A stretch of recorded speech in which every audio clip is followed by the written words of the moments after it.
Hello everyone, my name is Martin Bustos of the Lavender Project. Obviously, seen the other videos. Making a single video right now because it's 9/11. Anthony's not feeling alright. Angelo's still at school probably. And I'm over here by myself and pretty bored. Looking at things on Google, trying to do some research. And I found a lot of people like conspiracies. Being 9/11, a lot of people think it is a conspiracy. Anthony already did a 9/11 attack devil face thing, so I'm going to do some Pokemon conspiracies. Believe it or not, our name is the Lavender Project. But it's not about Lavender Town, it's just about conspiracies in general. But they have to do with Pokemon. Now, one that I find very good right here, it says Giovanni is known as the evil mastermind of Team Rocket in the Pokemon franchise. In the games Red and Blue, Giovanni uses his organization to steal the Self Scope, a tool used to see ghosts, and the Master Ball, a Pokeball which can capture any Pokemon without fail, obviously. Giovanni also uses his team to create a clone of Mew, mainly Mewtwo. Mewtwo goes insane because of being captured by humans and breaks free to wreak havoc. The Self Scope could catch ghosts which were strong against physics. Mewtwo is. The Master Ball was a last chance effort to stop Mewtwo. So was Giovanni trying to save the world? I don't know. It seems pretty legit, like he was, but I know for a fact that everybody knows. It was said in the... Well, it wasn't really said, huh? But anyway, in the series, he's supposed to be a bad guy, controlling Team Rocket.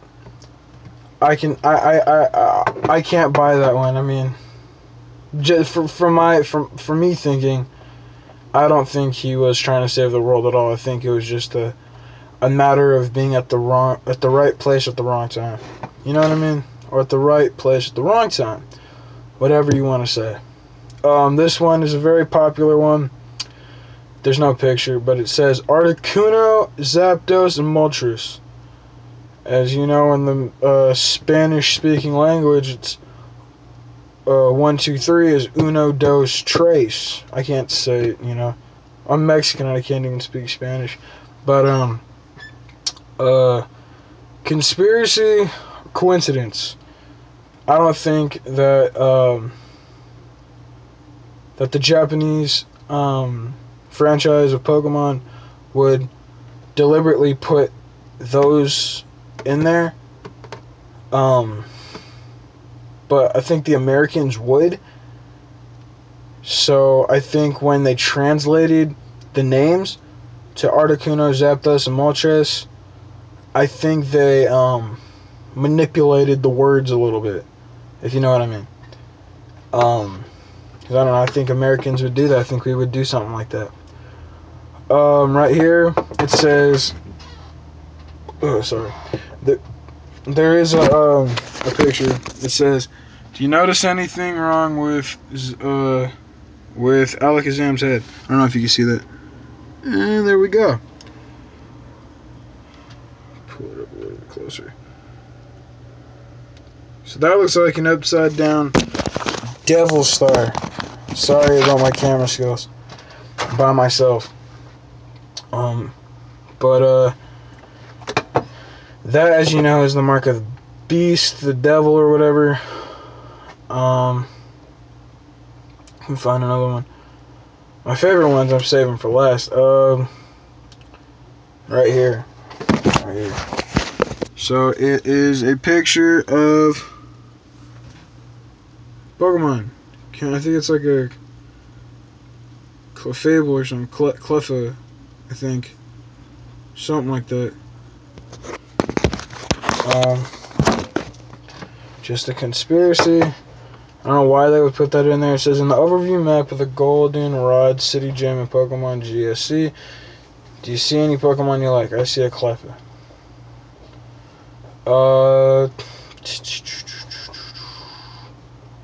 Here it goes.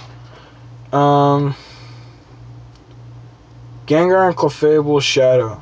I think many of you guys would notice that, but it says the two Pokemon have similar physical features.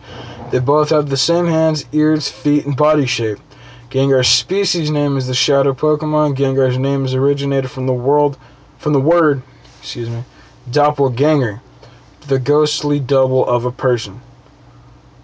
Seems a little bit freaky to me, but it does seem like Gengar and Clefable's body shape really do relate in a weird way. It's kind of cool. Cubone and baby Kangaskhan. This one's a little bit long, but who cares? You got the time to watch.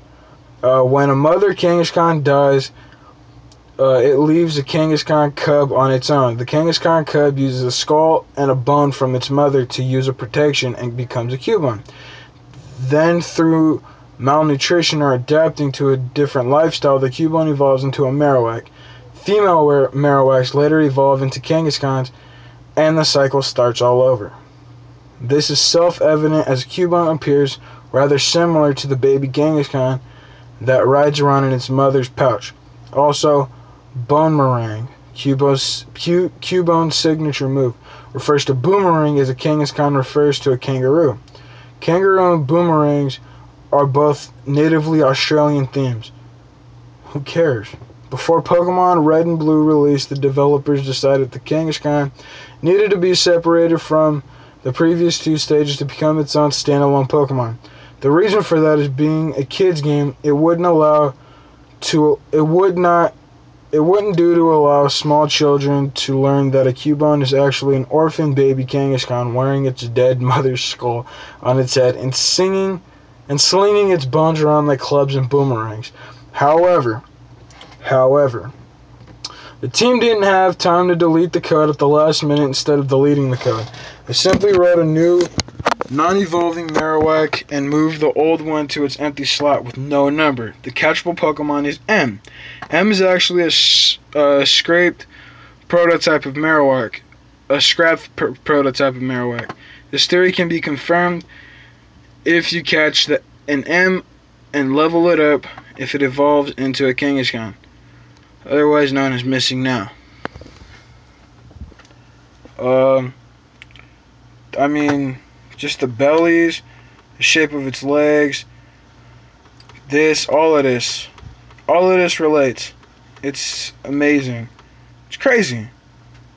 That I really won't go into. This one's way too long. Went over that. Supposedly Diglett's nose. I don't know if it's a nose or a mouth. It says take a look at Diglett and look at its nose. See that little white spot? Yep, that's actually a tooth. I don't know if it's a tooth. I still think it's a glare off its nose because I don't really think it has a mouth. Oh, it does have a mouth. No, I'm sorry, it does, because in some of the series it actually shows. But look, supposedly that's a tooth. This thing right here. Supposedly these are teeth. I don't know how those are teeth, but supposedly those are teeth.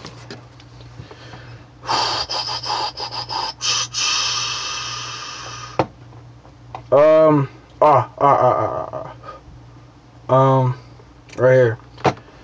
You've heard of Hypno's lullaby, correct? Right here. Bam! So, I was listening to it earlier. I don't think anybody's ever noticed this before, but I was listening to it earlier. I was kind of listening for background noise, but what I heard was a little bit different.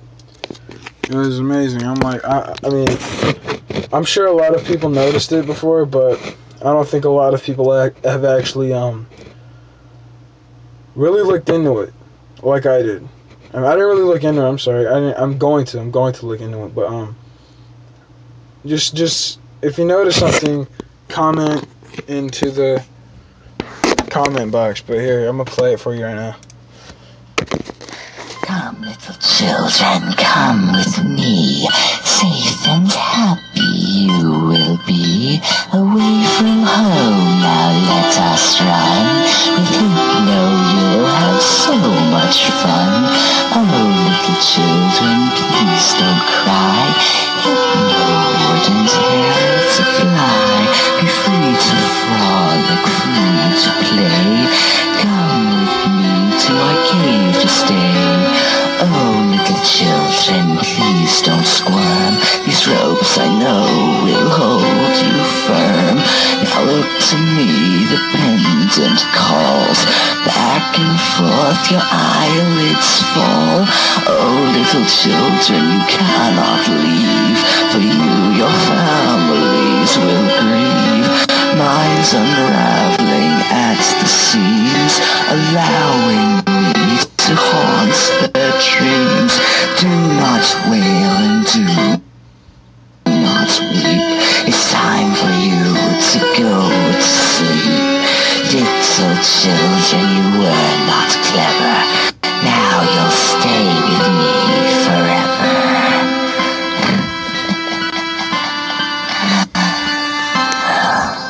Alright, so Lavender Town. The Lavender Town tone is in the background. Not the whole thing, but at least the beginning of it. I mean, that's psycho. Why would you put something like that into a little kid's theme? It's not a little kid's theme. Yeah, it is. Because that's little Pokemon. Okay. I'm going to show you a picture that I love of Hypno. It's awesome. I hope you love it. It's awesome. I'm telling you. How would you like that popping up into your little kid's room? Huh? Would you like that? Would you like that raping? Huh? Looks like somebody I saw on the bus today. Okay? Don't listen to that song full blast with the headphones on. Your ears will bleed, I swear to God. For now, the last and final video, because my time's getting a little bit cut out, but is Ditto a failed Mew? I've never heard of this before. It's the first time I've ever covered it. First time I'm ever gonna actually like talk about it and look at it. Mew and Ditto both weigh 8.8 pounds. I don't know. I haven't played Pokemon in a while, so I don't really tell how you can see how they weigh. They have the same sprite color scheme with the same shinies. I can buy that. They both can learn every move, though in Ditto's case, for a certain period. I don't see how that's done. They both learn Transform. True, because Ditto means like the same.